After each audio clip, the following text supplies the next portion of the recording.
What's going on, FA Nation? Welcome back. This is Dan Malin, joined as always by the three-time FSWA NASCAR Rider of the Year, Matt Selz, previewing the 2023 NASCAR season and taking a look at Sunday's Busch Clash. Matt, how you doing? How was the off-season for you? It's very exciting to get back talking NASCAR. It is very exciting to have NASCAR back on the docket. We have successfully passed through the 2 months that we don't have NASCAR, because obviously only January and December are the only 2 months that don't have it on the schedule. So I am quite happy that NASCAR is back. We get to talk racing and guys making left and occasional right turns. And as befitting the occasion, I am actually wearing the Ross Chastain Hall the Wall shirt that I bought, which now is never going to happen again because they made it illegal with the off season. So it's very exciting to have NASCAR back. We've got DFS coverage coming all season, and so yeah, with this pod we figured we would preview the season, kind of preview some of the rules changes, the content we'll have for you this year, and then break down the Clash a little bit. Awesome. All right, well, let's just kind of dive in. Do we want to talk about our schedule and what we're delivering this year, or are we? Because I know we still have some things that are in flux. We do have the main thing that's in flux is trying to figure out exactly when the podcast will come out. Obviously, this week is a different kind of week, but we are toying with the idea of having a Saturday podcast, basically right after practice and qualifying for the Cup Series, so that it is more informed than a midweek preview, or simply changing it up so that the midweek preview lasts all week and doesn't talk specifics. But other than that, we have playbooks coming for the Truck Series, Xfinity Series, and Cup Series every race weekend. Mainly covered by Dan over here, and I will fill in when necessary. And then I'll take the Cup playbooks if that wasn't clear. And then we are going back to core plays this year as opposed to the example lineups. We felt like it was a better breakdown of the field, better. We think through things that way. Typically, we don't necessarily build based off lineups. We're building off of core plays. So it fits more of our style of putting together our own plays. So we're going to give that to you guys for Trucks, Xfinity, and Cup Series every race weekend. And then, we'll have Cup projections back. The lineup generator is back again for this year. Anything else? I will have betting pieces for Cup Series over on Pickswise for free every race weekend. Those will be out Fridays for race weekends. And F1 betting on Pickswise, but I don't believe that we will have F1 DFS this year. Did you like it last year? I hated it. I watched. Look, I'm still going to watch the races. I am too. Races. I just have no interest in the DFS aspect. The scoring was not great. It basically limited you to half the already short field. Timing of the races was obviously a little nuts from week to week because like 3/4 of races are in Europe, Asia. And they're one by now there's 2 month. Now there's 2 separate month-long breaks in the F1 schedule for this year because they got rid of the Chinese Grand Prix and didn't replace it with anything. So there's like a month off after the first 4 races, and then they take their summer break in August. So just not great for coverage and consistent views. So we'll still have the Discord channel. If anybody wants to ask questions, I can answer them, but there's not going to be written content for F1 DFS this year. But there will be betting picks over on Pickswise. So that's what it's looking like. We're cutting down on the videos and whatnot. So you'll still get the podcast, the playbook, and the core plays and projections this year for NASCAR all 3 series. Awesome. All right. Let's dig in. We're going to do a little bit of a off-season recap. I guess I'll pull up my truck notes. I'll try to be quick with Truck and Xfinity. For my Truck and Xfinity playbooks that'll be out in 2 weeks for Daytona, I do have a written up lengthy article for each. I've done the Truck one. I haven't done Xfinity yet. But a big move, obviously, for the Truck Series is going to be Kyle Busch Motorsports, transitioning from a Toyota team to a Chevrolet team. This obviously comes because he joined Richard Childress Racing, and that is a Chevy team. So by default, Kyle Busch's rides are now Chevys. So this obviously changes things up. John Hunter Nemechek is gone. He got bumped up to Xfinity. He is going to be racing for Joe Gibbs Racing. It's going to be a very good car for him. Corey Heim was on a part-time schedule last year, but did manage 2 wins and a handful of top 5s. One of the better drivers in the series. He is with a new team. So really, the 2 names that are going to be occupying the Kyle Busch Motorsports trucks are going to be mostly Chase Purdy, who was with Hattori Racing Enterprises last year. Did okay in that equipment, had some good runs. But then the other is Jack Wood, who I don't know how he landed a Kyle Busch Motorsports truck. It's not going to be a full-time schedule. He's going to have to share the 51 truck with whenever Kyle Busch actually wants to get behind the wheel. But Jack Wood must have a ton of sponsorship or something because he was terrible. I think he was with GMS Racing previously. And then KBM is going to have an affiliation with Rev Racing. Nick Sanchez will be driving the 2 truck for that team. David Gilliland Racing, or formerly known as DGR Crossley, I think, they are now known as Tricon Garage. Haley Deegan is no longer with the team, but the Taylor Gray, Tanner Gray, Corey Heim joins Tricon. Dean Thompson comes over from Nice Motorsports to drive for Tricon. And then William Sawalich will get a few races in 2023 as well. Thorsport is mostly the same, although Haley Deegan does get the 13 truck. It's a pretty significant upgrade in equipment for her. GMS Racing looks very different. Grant Enfinger returns for 2023. He'll be in the 23 truck full-time. Raja Karuth takes over the 24 that was vacated by Jack Wood. And Daniel Dye is being promoted from ARCA. I don't think he had any wins last year, but he did get a handful of top 5s. That's most of the big news that we got. Tyler Ankrum is now the only driver left at Hattori Racing. Colby Howard did indicate in the offseason that he had a full-time ride with a new team. I think he might have been lying because it doesn't sound like he has a ride at all. Lane Riggs had some really solid runs with Hallmark Friesen Racing for 2022. Ran a couple races last year, looked pretty impressive on some. He's set to run more races this year. Stuart Friesen did say that if he could get a full-time sponsorship, he'd go full-time in the schedule. Doesn't seem like that's come to fruition yet. And Timmy and Tyler Hill are going to reduce Hill Motorsports to just 1 truck, and they will split time in that ride. And then as far as the schedule goes, the Truck Series loses Sonoma and Knoxville, which was a dirt race. But they do get North Wilkesboro during All-Star Race weekend. And they are also adding the Milwaukee Mile back to the schedule, which is fantastic. So for Xfinity, I haven't done the write-up yet, so I apologize, but it's just not going to be as informed as the last one. As I mentioned previously, John Hunter Nemechek will be driving for JGR. Gone are AJ Allmendinger, Ty Gibbs, Noah Gragson, 3 of the best drivers in the series last year. Matt, I might need help with this one because I'm not as trying to pull up some kind of preview. Yeah, so there's quite a few changes, I guess, in terms of the top drivers going out there.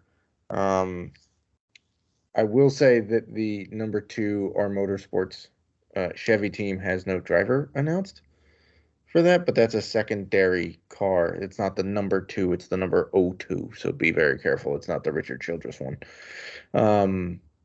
But yeah, it's going to make for a very interesting DFS season because you have a lot of the key guys are not back. I mean, JR Motorsports is now with Noah Gragson gone. It looks like it's going to be a 3-car team full time, and they will have excuse me. I'm sure they'll have a part-time ride. I mean, Dale Earnhardt Jr. is going to run, but Josh Berry is back. Justin Allgaier, who is a staple there, he's back as well. Sam Mayer will run a full-time car once again as well. JGR is essentially just reducing to 2 cars, but I imagine that they will also have a part-time car. Also, I can't believe I forgot this. Brandon Jones is leaving Joe Gibbs Racing to go to Junior Motorsports. He will take over Noah Gragson's 9 car. The truck JGR for Xfinity will be comprised mostly of John Hunter Nemechek, we've already discussed, as well as Sammy Smith, who had some decent runs last year for Xfinity. AJ Allmendinger for Colleague Racing. He is now full-time at the Cup level. Landon Castle, I believe, was let go because he couldn't find any funding or sponsors. But Colleague kind of makes up with it with Chandler Smith, who gets the bump up from the Truck Series, and they will. Yeah, I think Justin Haley's going to do a part-time Xfinity schedule. Just to get more practice and everything. I guess he's listed, if you go to J-Ski, he's listed under the number 10 under Landon Castle, who couldn't come up with sponsorship. But so I think that Castle won't be running full-time, but he'll be there part-time. I'm checking their team site right now just to. And then you got Hemrick in the 11. Daniel Hemrick, yeah.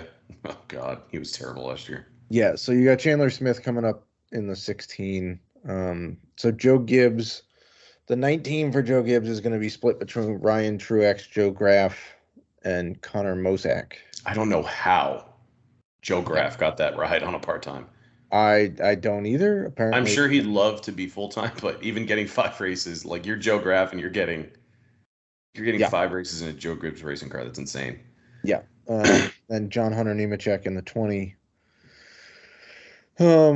And then, Connor Mosack is also going to run for Sam Hunt Racing as well. Yeah, I heard he's doing about 20 races. So, you'll also have Tyler Reddick doing a part-time schedule there too, and Parker Chase. Brett Moffitt is in the 25 car. So, good for him. We did kind of skip over 2 big teams. Yes. SHR expanding to 2 cars this year. Cole Custer is out of the 41 Cup car. He's going back to the Xfinity Series. He will be, I think, in the 00, I think is what they're going to roll.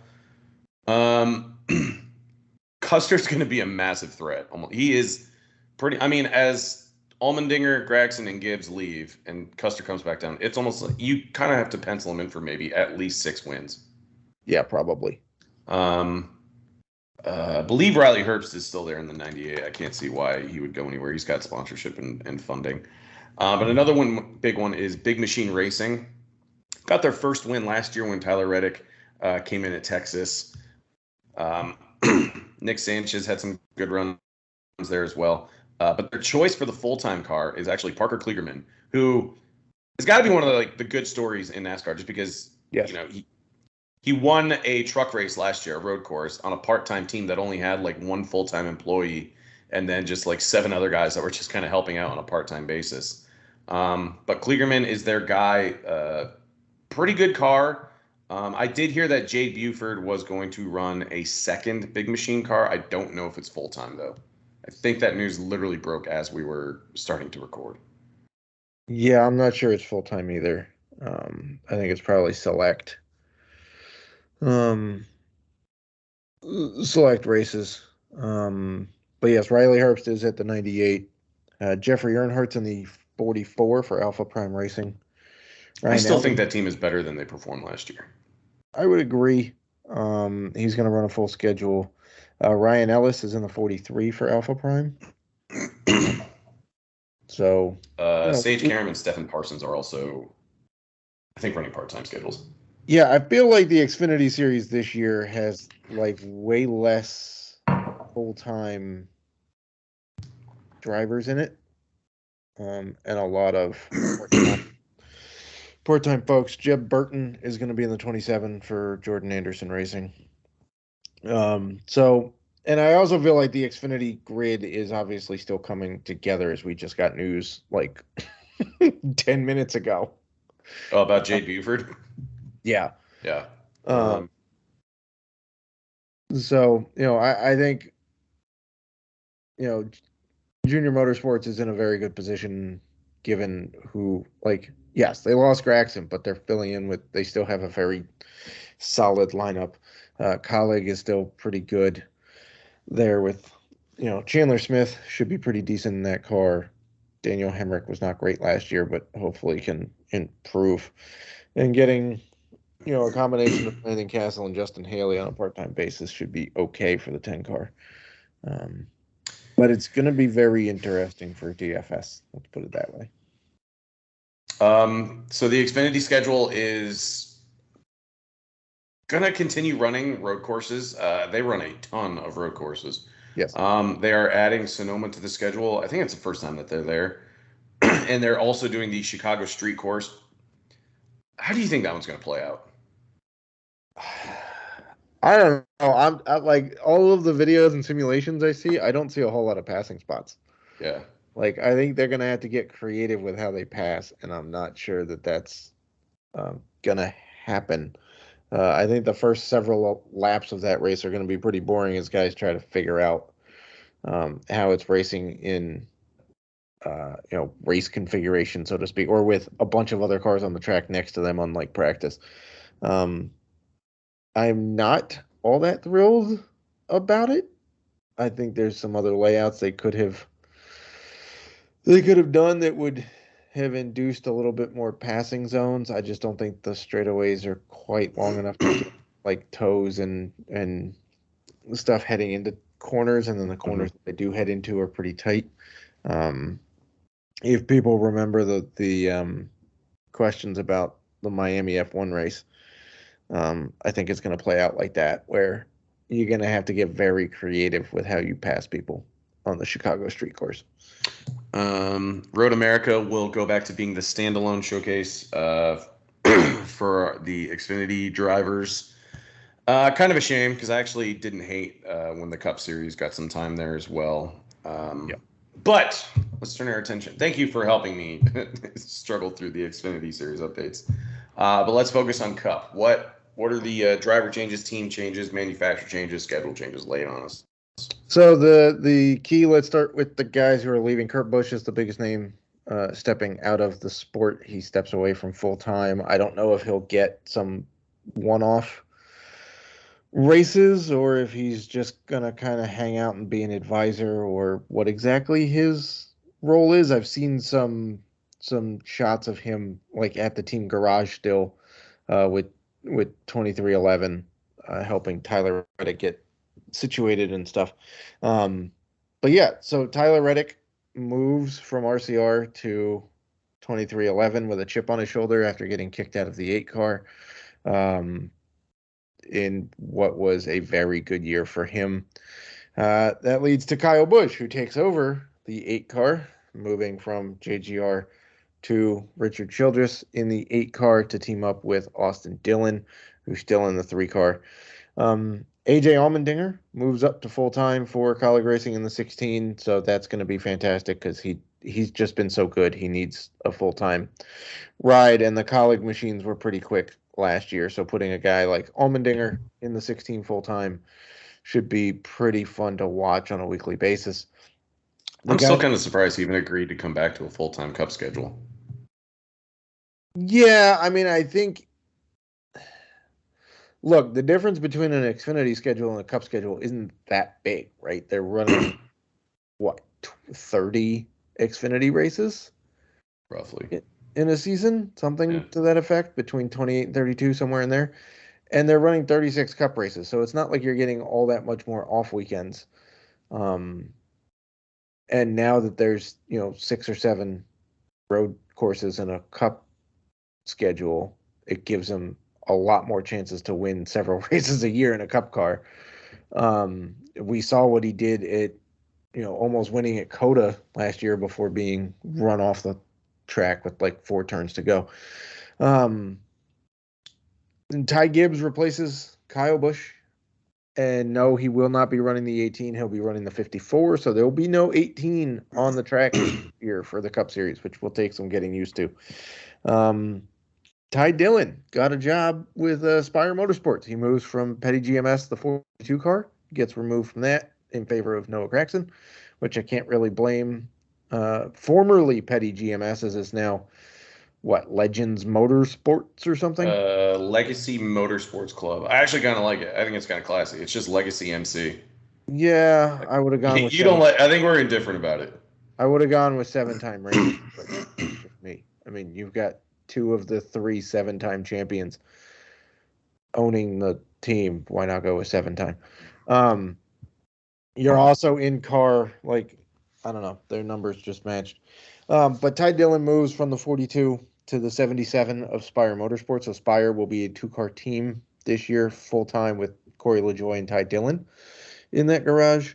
Gregson moves It's up. going to watch on Super Speedways. What was that? That Spire team is going to be pretty exciting to watch on Super Speedways.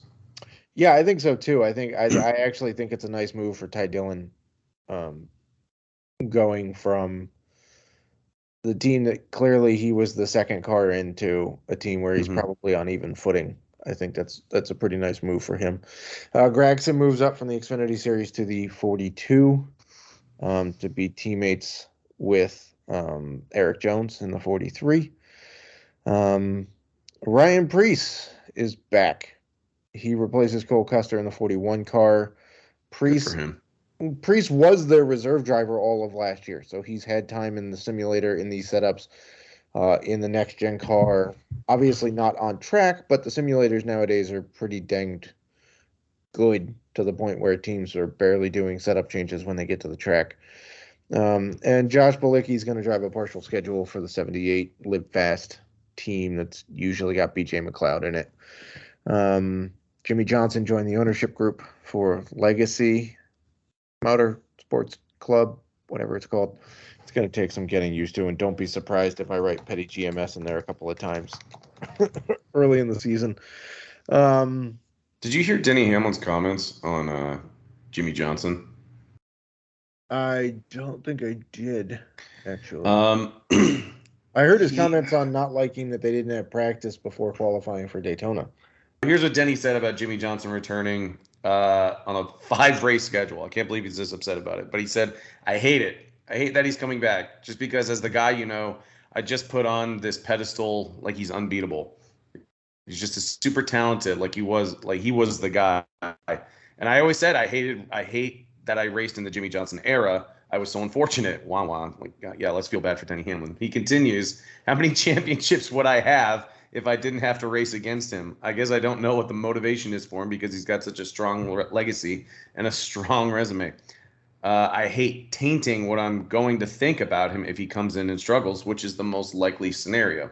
I have no disagreement with him in that Johnson's likely going to struggle in the car, especially if he's only running 5 races. But can you believe that he's this adamant about somebody else coming in who's not going to compete for a championship? But, like, is this just Denny being a grumpy jerk? It's him playing the heel. Yeah. Like, he's adopted this role of being the heel, and he's playing it to a T. I don't get it either. Like, boo-hoo, how many championships would you have? I mean, Carl Edwards would have had a championship if Jimmy Johnson didn't exist. That guy doesn't have any. I don't know why he's complaining about a guy coming. Like, Guys won the Daytona 500 3 times and he's complaining. Like, is it going to change his legacy? Okay, maybe, but like, so did his suckage in the IndyCar series. Like, he wants to drive. Like, let him drive. Yeah. Like, he owns a team, he can drive. You own a team, you drive for another team. Like what are we talking about here? Like, it's just bizarre. In terms of the Cup schedule, a lot of it stayed the same. I have to say, there's still only one off weekend. It's going to be Father's Day weekend, which is June 19th. So we are racing from February 5th, which is the Clash. Then there's the off week for the Super Bowl. Then Daytona 500 is the 19th. We race straight through all the way through June 11th, which is Sonoma. Then there's the off week, and then we get the run from June 25th all the way to November 5th, straight through. That's on NBC's coverage. So they have added the Chicago Street Course. They took out Road America, which is a bummer because I really like Road America.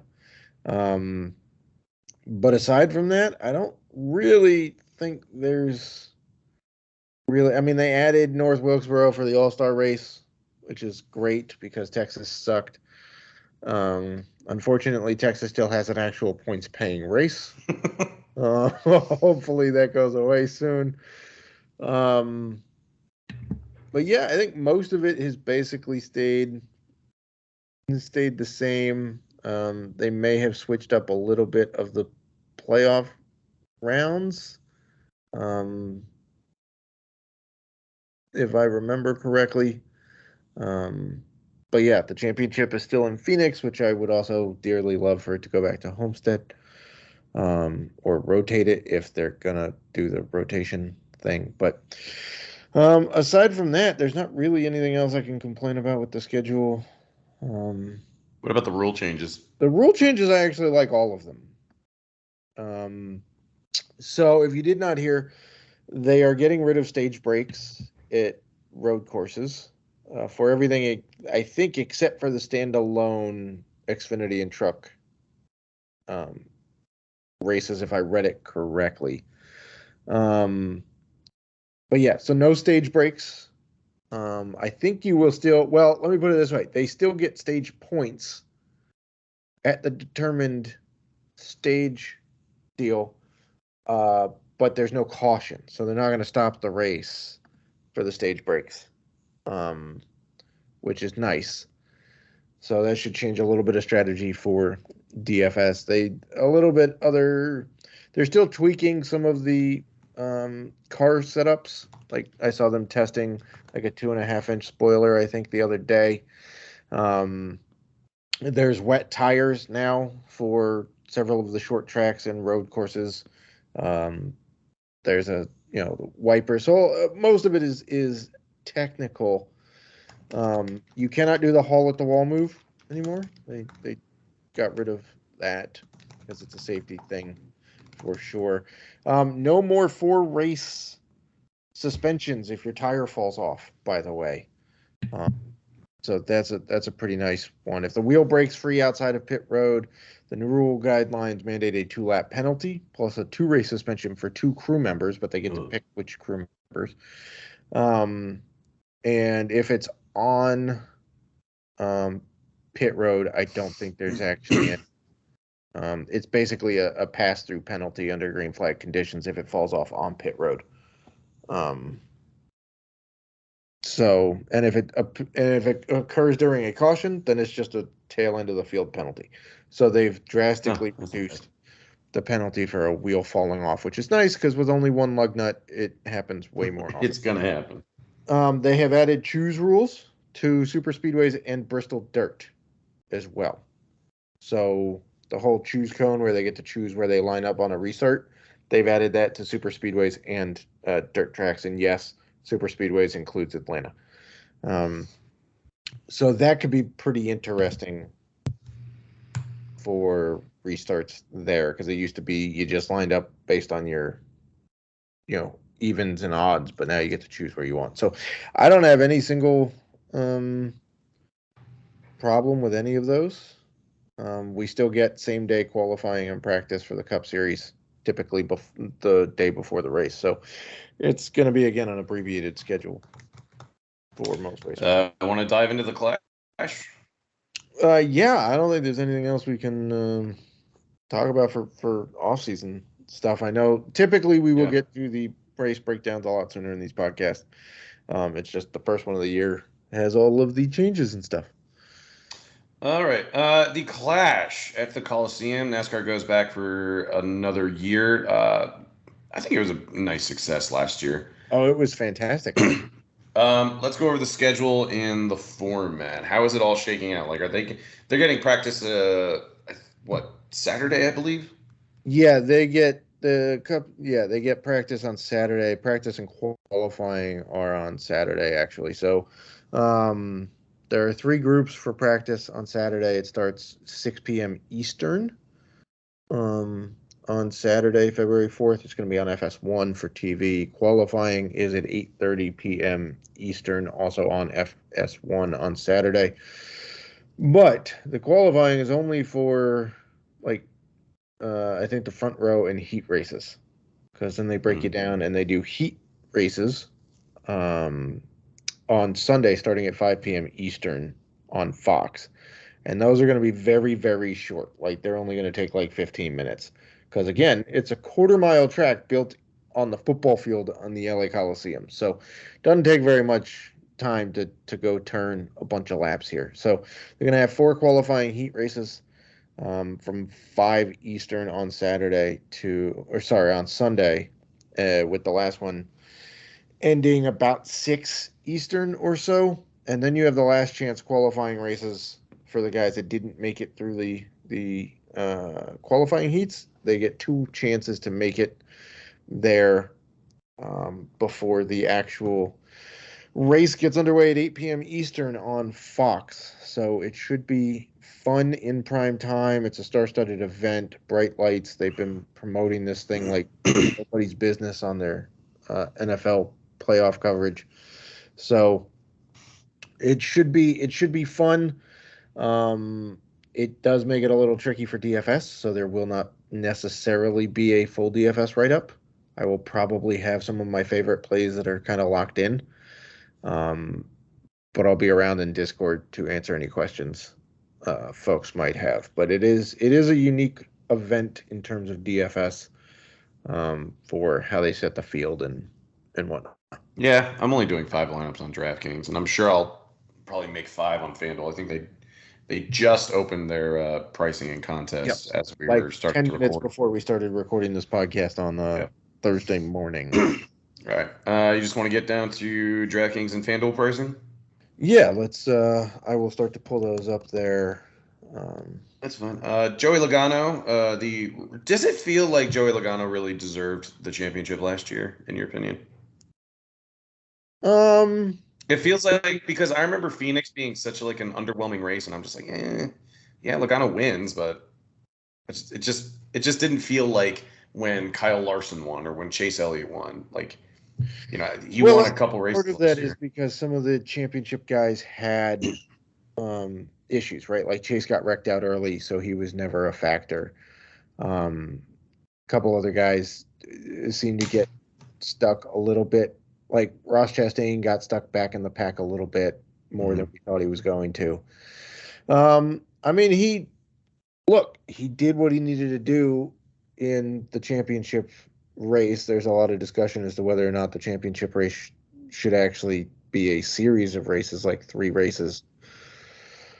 So you extend the playoffs to 12 races, and then you have cutoffs after each 3, and then the championship round is 4 guys in 3 races and whatnot. And I can't say I disagree, but then what's to stop you from going back to points and that whole can of worms? So, look, I don't know. He was sneaky consistent all season. Like if you look at his actual speed ratings and whatnot, he was consistently one of the better cars all season. Did he always get us the results we wanted? No, but he was reasonably consistent, which is why he was there. So I don't know that I have a problem with him being deemed the champion last year. Well, he is 10,200 for the Clash. He's the most expensive driver on DraftKings. He's the 3rd most expensive on FanDuel I guess he's tied for 2nd most expensive on FanDuel. He has 12,500 over there. Realistically, because this is such a unique track, it's very short. It's only a quarter mile. Do we just want to continue? I mean, Logano won the Clash last year on the same track. Are we mostly just looking at guys going to be drive very well on these short flat tracks? We don't know the qualifying order. We don't know who is even going to win the race. So, I mean, among this massive player pool that you look at on DraftKings and FanDuel, a lot of these guys aren't even going to be in the race. Right. But do we think Logano is just going to be incredibly popular? He's coming off the championship and he won this race a year ago. Yeah, he'll probably be pretty popular. I mean, guys who typically do well on short flat tracks should be reasonably popular plays. So that brings in Eric Almirola. Chase Briscoe is a sneaky guy to look at for sure. We'll get to him in a minute. Logano having won it last year. obviously going to be popular, but look, there's not necessarily a guarantee that he makes it, right? Like, Right. there's 27 drivers who are going to advance to the main feature, but I'm not sure that any one of these guys is specifically locked in just yet. I think they still have to qualify like they normally would, rather than what we've seen in the Clash in the past, where if you won last year, or you were a pole sitter last year, or you have previously won the Clash, or if that didn't get you in, you won a most popular driver award and you hadn't qualified yet, then you were in. That's how they previously set the Clash. Now I'm pretty sure that nobody's actually locked in. You actually have to physically qualify, like showing up to a dirt race weekend and winning your heats to make the A main. But yeah, I mean, he would be popular. Look, there's been talk that the pricing is soft. Yeah, of course, it's a weird race, man. Like, you expect it to be the hardest pricing of the season when nobody has any clue as to who's going to actually make the race. Like And Kevin Harvick is 7,800, and Danny Hamlin's 86. yeah, I mean, like, sure, it's soft, but Truex is 73. it's a weird race. Like, Yeah. where's, like, Kyle Busch is 9,100 in a brand new car, yet, like, Tyler Reddick is 8,100. Like, it's a weird, like, Ty Gibbs is Keselowski 5,300 makes an appearance at in the 85. Joe Gibbs car. Like, Keselowski is back up to above Truex. Yeah, I don't know. weird. It's weird pricing for sure. Again, the general strategy here is you just want the guys that are going to finish highly, because we're not necessarily hunting laps. I don't think there's really enough in laps led to make a huge difference. Like, How many laps is it? 150? I mean, Logano last year won it, had 20 laps led and 20 fastest laps and 35 laps led. Went from fourth to first and won it, and that was good for 66 DK points. So, there's a shot that you can get some decent ones, but heck, even Chase going from 15th to 11th and having 5 fastest laps got him 38 points. So the scoring is going to be a little wonky this week too. Yeah, so there's 105 Dominator points available. Yeah, and I'm pretty sure only green flag laps count in this one. So Probably. keep that in mind. Keep that in mind too. But again, even like the last place dude is finishing 27th, so you're still going to get like some points from a guy. All right, so on DraftKings, there are 6 drivers that are priced above $9,000. From top to bottom, it's Joey Logano, Chase Elliott, Christopher Bell, Kyle Larson, Ryan Blaney, Kyle Busch at 9,100 in his debut in the 8 car. Who would you feel best about, just no context, on this track? So probably Logano since he won? I'm actually going Kyle Busch. That's insane. I mean, he was very good at this track last year. Granted, it was JGR car, but this 8 car was fast as heck for Tyler Reddick basically every week. Yeah. Right? So, I mean, what did Reddick still led? I mean, Reddick led 51 laps in this 8 car last year in the Clash. And he wrecked, right? Led 64 in a JGR car. So, and he's out to prove a point this year. I think Kyle Busch is about to have just an ungodly year. 4 drivers on DraftKings priced in the 8K range. That seems so strange. This pricing is so weird. Ross Chastain is 8,900. Denny Hamlin is 86. William Byron 84 and Tyler Reddick 81. Let's just throw Kevin Harvick into this grouping as well. He's 7,800. I mean, we can probably feel pretty good about Reddick. I imagine he's going to be a popular guy as well. William Byron, I feel like, is going to be one that probably gets overlooked. Started this race last year 7th, finished 6th, had 4 fastest laps. which was good for 41 points on DraftKings. And overall, he had a very weird stretch where it's like he won 2 races. He was firmly locked into the playoffs. And then they kind of like just experimented with his car the rest of the year until the playoffs when he got hot again with just a few top 10s and flirted with some top 5s as well. Didn't make the championship race, but he still had some very strong performances. I feel like just on name recognition, and I just think like of these 5 drivers, we potentially get William Byron at an ownership discount. I agree. Out of those 5 that you just listed, like I think Chastain or Reddick are going to be the most popular of that group. Then I think it'll be Hamlin, probably, then Harvick because it's his last year and people want to play him, and there's narrative there that he'll find speed again.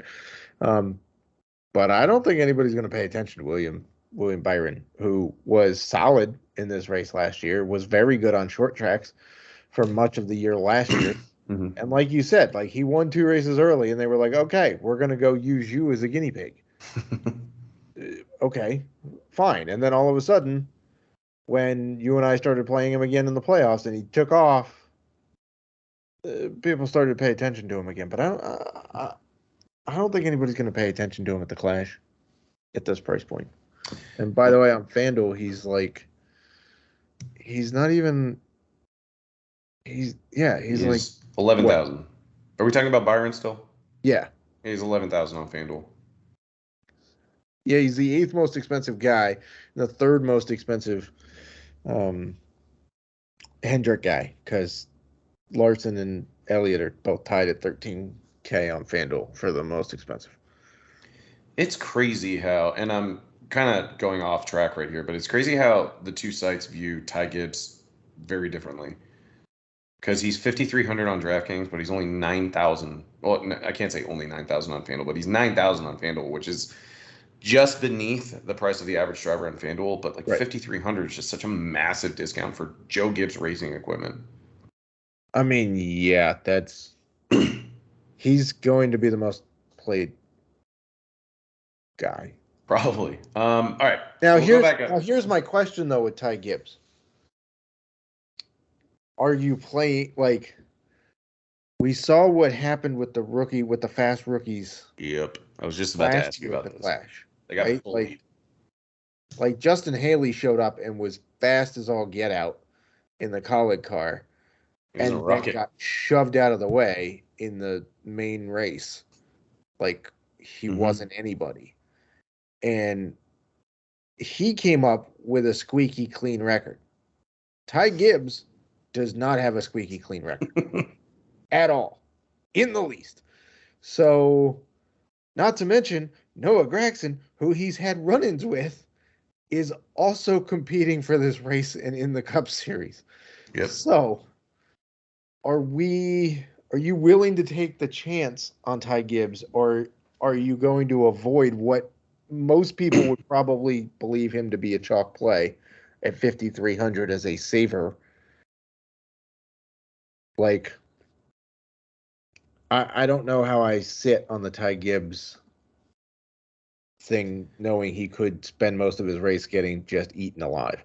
I just think that pricing is so soft. Like initially when I saw it, I thought, man, he's going to be very popular at that price tag. But like we've said, the pricing is so soft across the board that I think that's the one reason I don't think he's going to be as chalky as we think, because you don't necessarily need Ty Gibbs in your lineup. Now, when you plug him in, you have about $9,000 left to spend on the remaining 5 drivers on DraftKings.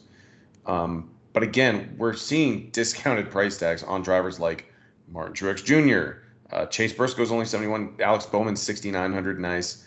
Bubba Wallace is 67, but this isn't a track that I want to play Bubba Wallace at. But Chris Buescher came on very strong last year, and RFK Racing got better as the year progressed. But there are just so much, like Ryan Preece and Eric Almirola are 2 guys in SHR equipment. SHR had a very bad year, but that's still very good equipment.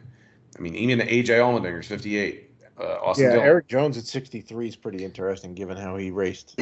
Yeah, and so last year. Do I think Ty probably has elevated ownership? Yes. I don't think it's going to be ridiculously high though, because the pricing is just so soft on DraftKings. I mean, that's true because, like, I just built a lineup of Briscoe, Reddick, Byron Jones, Kyle Busch, and Logano, and I have $800 left. Yeah. Honestly, like leaving a little bit of money on the table might be the way to go. Like, Oh yeah, I'm not going to treat this like Daytona where you can leave thousands of dollars on the table, but I think you can probably build a lineup and be different if everyone else is trying to spend every dollar in their budget. Leaving between, 700 to maybe like $1,200 might be a contrarian way to go, and you can still feel really good about your lineup. I mean, I feel pretty good about that build. Yeah, just For like sure. I'm not saying that it's not filled with chalky guys like Logano and Kyle Busch and Reddick, but I don't think people are going to pay attention to Briscoe or Byron or Jones. So I don't know. I'm just torn. Like, I know that Ty Gibbs is going to be a huge talking point this week and really all every season. week. It's Ty Gibbs. But we saw rookies get bullied here last year. But we've also, I guess, if I'm going to play devil's advocate, we've seen Ty Gibbs not give a damn about who else is on the track with him. Do you maybe think he grows a pair that he already has? Well, we know it. But do you think maybe he could move other people out of the way? It would rub guys the wrong way to do that in your very first, well, not his very first Cup Series race, but like first race of the year when you're officially like locked in as a full-time rookie. I mean, he doesn't care who he wrecked his own teammate last year who was cruising to a win that could have qualified for the championship, and he didn't care. I mean, yeah, there's that. He doesn't care, but like inciting a wreck only invites more wrecks, right? So like I don't know. I mean, Ultimately, it's true. I'm with you. I think it's more likely that he gets bullied as opposed to him being the bully. I agree. I think it's more like, okay, kid, you haven't earned your stripes yet here. So yeah. Welcome to the show. I mean, it is a fair point that he had 10 cup races last year, 12 cup races last year. Because Kurt got the concussion, I guess, right before the playoffs, if I'm not mistaken. And Ty was basically the fill-in almost every one of those weeks. Mm-hmm. So, yeah, let me see that they should say he had only one top 10 last year. Yeah, I mean, but he had 15 races, so it's basically a half a season in the Cup Series. But I think he was also under strict orders to just bring back a clean car because the car he was driving was in the owners' championship because Kurt had already gotten the win. Yeah. Well, they really put him in Bubba's and switched Bubba to the 45. Yeah. Either way, I think he was just getting his feet wet and didn't really want to start anything. But I think it's full go on Ty Gibbs now this year. As for the other rookie, like Noah Gragson, are you staying off of him too? Because we saw rookies get. Yeah, I'm not really interested in playing either in this race, if I'm being honest. Yeah. I mean, I feel pretty good in the fact that I'm assuming at least one of them, doesn't even qualify. I would agree. I would say if it's one, I don't know that Noah Gragson qualifies. That is who I would say probably doesn't qualify. Now, I still like him for Daytona, and I actually kind of like the odds that he's getting at 50-1, just to win outright. Honestly, and this is another side note, but Ty Dillon is 150-1 on DraftKings Sportsbook to win the Daytona 500. I might sprinkle a buck on there. Yeah, right? Like, we've literally seen the 77 car win at Daytona before. So, like, I'm pretty sure Justin Haley was driving that car when he won when Kurt Busch inextricably pitted. But yeah. Look, the key to this to doing well in the Clash is going to be different. Setting up, not going full bore chalk, not trying to ride the chalk and say, well, if it hits, then I want a part of it, because the odds of that happening are slimmer here, just given the format and the setup, and there's not all that many laps, and it'll be over pretty quickly. How many drivers ultimately do make the field? Is it like 27. 27? Yes. So we're looking at the driver pool right now. Like a third of these guys aren't going to make it.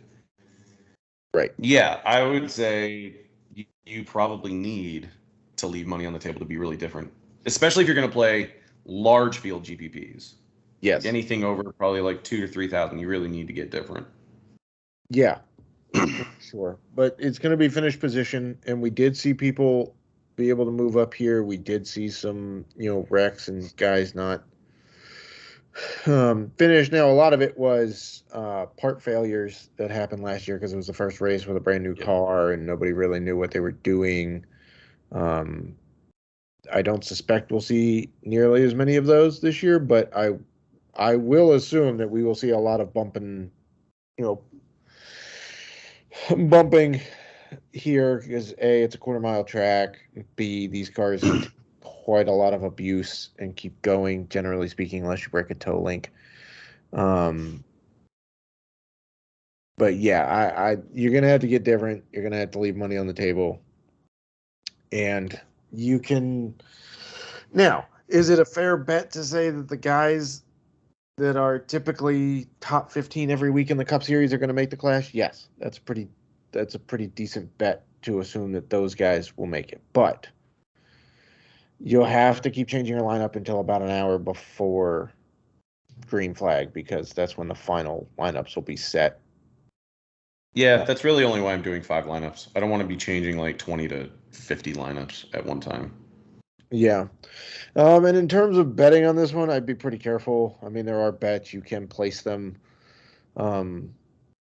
If you want to bet, I would bet now before qualifying and practice gets going because odds will change. And obviously, the better value is earlier in the week. But with a race like this, be careful that you're not going like full bore on a long shot who may not even make the field. I would also say if you're going to bet, just wait 2 weeks and just bet Daytona. Betting super speedway races and high variance tracks where you can chase longer odds. That is how you should approach it. Like, sure, bet a little bit this week, but if you want to. I'm not saying you should. I'm driving to Tennessee tomorrow just to place a few like outright bets, and it's gonna be a long drive just to fuel a gambling addiction. But that's my plan. I love betting the super speedways, even Indy Road Course, which is a wonky road course that we've seen just get chaotic. But seriously, Daytona 500. I mean, what you hit Michael McDowell winning a couple 2 years ago, right? Yeah, I hit McDowell at 66-1 winning. Now, I will say, going into turn 4 on the final lap, it did not look like he was going to win. And then Logano and Keselowski had their typical. But that's just the nature of super speedways. Right. It's what makes the long shot so like. I also went from winning $0 to winning $2,500 in DFS with that crash, so it worked. But you can hit long shots. I don't remember what Cindric was going off at last year. If I had to go based on the current odds, I'd probably say, because I'm looking at like Noah Gragson, and I think Ty Gibbs is 40-1 to win the Daytona 500. Gragson is 50-1 and this is on DraftKings Sportsbook. I imagine he probably fell somewhere in that range. Yeah, I think he was about 35 to 1. I'm trying to remember if I wrote him up or not. I don't. Travis Pastrana is 100-1 to win. How is Ty Dillon 150-1 to win? I mean, Travis Pastrana's not even qualified. Like, he has to qualify to make it. What is JJ? Because he has to qualify to make it too. Jimmy Johnson is 50-1. Yeah, I mean, Cody Ware and BJ McLeod are 500-1. Okay. You know what? You want to get wonky? Go David Reagan at 100-1. I actually played a lot of Reagan last year. I think he was in the 500 last year. I played him in Castle, and Castle was actually a really nice value. Huh? Or LaJoy at 100-1. LaJoy was leading, was like challenging for the win at Atlanta. Yeah. Before everyone was pulling for him, man. before Chase Elliott put him in the wall. Justin Haley at 40-1 is still way too high. Like that, like I would still hit like all the dude does is win super speedways. Yeah, he went on a legendary tear in Like he Xfinity. I won like think 6 straight he Xfinity. won like 4 or 5 straight. I think at one point in the Xfinity series. Yeah, just I mean anybody can win if you want a favorite. 12-1 on Blaney is still pretty nice for a favorite, to be honest. I mean, Denny at 12-1, having been a 3-time winner, is also pretty nice. That's the other thing about speedway racing is like you're going to get favorites at way longer odds than you would for any other race. But so that's the Clash. We'll be in Discord all weekend. I'll have probably some sort of write up, I would imagine, about more so strategy and whatnot in a little bit. Like it's not going to be a full playbook. There's not going to be projections for it, but I will do something just to knock the rust off the writing and get something up there. But yeah, that's and then we get the Super Bowl, and then we get the Super Bowl of racing with the Daytona 500, and then we're off and going, folks. It's going to be a long season. It's going to be a fun season. Dan and I are pretty psyched about it. We feel pretty good about going back to the core plays. We have a full season worth of data with the next gen car, so it should be making us feel a little better about who we're writing up from week to week. And obviously, there's still volatility. It's NASCAR. Anything can happen when you're racing at 200 miles an hour. But we're feeling pretty good about this season. Oh, yeah. All right, Matt. Well, thank you so much for your time. Apologies for the couple of F-bombs that I dropped. Still a little bit rusty. But best of luck to you this week, and best of luck to the FA Nation.